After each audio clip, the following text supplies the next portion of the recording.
Hi, I want to share just for a second about why are so many blacks choosing entrepreneurship.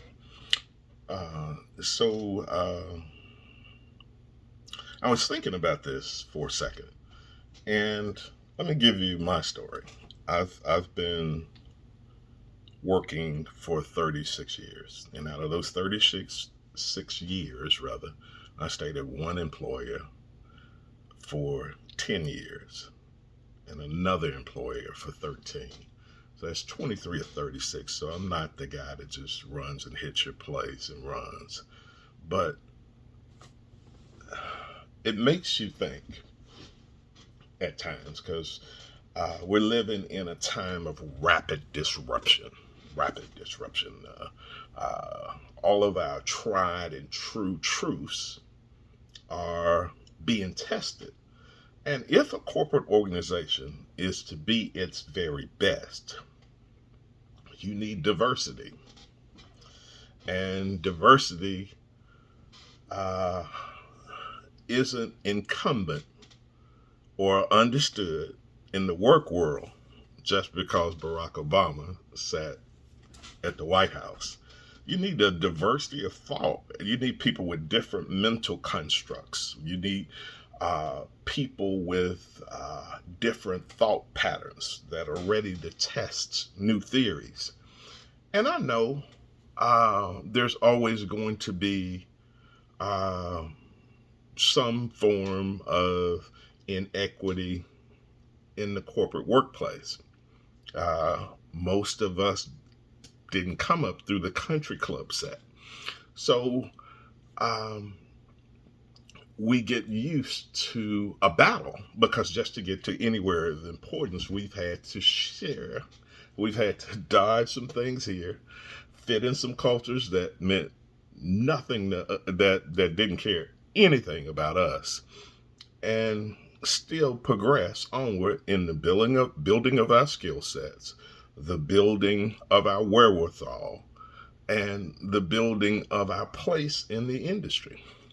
But so many are getting tired of that because of all the games that you have to play, all of the labor that has to be expended, the loyalty that maybe you show, but that same loyalty isn't given back to you. So there are a lot of things that we have to overcome. My father was in business, so I heard that at the dinner table, but there's so many that did not. And that is a distinct advantage when your dad has had his shingle out your whole life and he comes home and talks about the business, and your mother too. But there are some people from some realities that have never had that. So they already feel out of place. They already have to be Herculean sometimes to reach some levels because they got to do twice as much and be judged twice as hard. That's the piece that no one wants to hear. You're consistently second guessed, no matter what your skill set is, in the figuring of an IQ. IQ isn't endemic to color, so you can have the high IQ, but they're gonna question you every time. Just sometimes. So people get tired of that. But one of the great disadvantages is that there's not a whole litany of black business people before us in our families that instruct us. Where I read a study, I think the lady's name uh, is, her last name is Maida. She is a big person on the diversity and inclusion piece.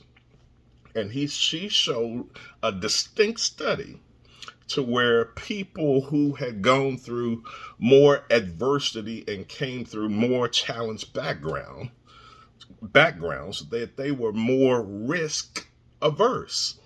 So sometimes when you want to open up shop and you got the skill set, you have the ability, but there's just something about all the beatings you've taken in life that you don't even want to do it. even this thing in the sales world, when you talk about straight commission, you say that to anybody in the African American community most times, and they think that you've lost your mind. But it's so many in other communities that cherish the opportunity. I think we get imposter syndrome because we're judged so often, and business is not touted. Black business people aren't touted. You got Robert Smith, you got oh gosh, what, I can't even think of the guy's name, but everybody that's a billionaire and black did not, and of course you got Oprah, didn't come from entertainment. There are some people that are getting there through their business minds, but they're not showcased. They're Mr. Peebles, the developer up in DC. There are brilliant minds, but they're not showcased because they want to sell us the story of LeBron, and LeBron is a billionaire. But everybody can't be a LeBron. And no matter what LeBron makes, and I celebrate the guy, I love the guy, the team owner has to make enough to pay the check to pay LeBron. So we need different things. And I'm not saying that this is an endemic, but sometimes we got to go out and try ourselves. Because if that company pays you six figures, they're not paying you six figures and you're not bringing the same type of value back. So those are things that so many have to get by. That's why a lot of people are testing their nose. COVID came, COVID tested, COVID took all of us to the brink, and a brink of losing our minds. And all of a sudden people say, I'm going to bet on me. A whole lot will fail, but can you blame them for trying? I was in the death care industry for 13 years, and I saw many people die because they literally worked themselves to the bone. I know of a corporate situation at a Fortune 5 once where a lady sat dead at her desk all day, right in an area with people, and no one noticed. So look, you gotta dream, you gotta try. There are other ethnicities that come here. I have a friend that told me he's of Indian descent, and he says that Indians are now the second highest earning ethnicity in the United States behind the Japanese. So some just never have plans to work at your place. They're going to do it on their own. So look, I know we got a lot of constructs where we've been taught that a guaranteed check and getting that job at the post office and keeping all them benefits is so great. And all of that is so exceedingly good. But every now and then, we got to try and bet on ourselves because there's a world for us to gain. That's why so many blacks are turning to entrepreneurship.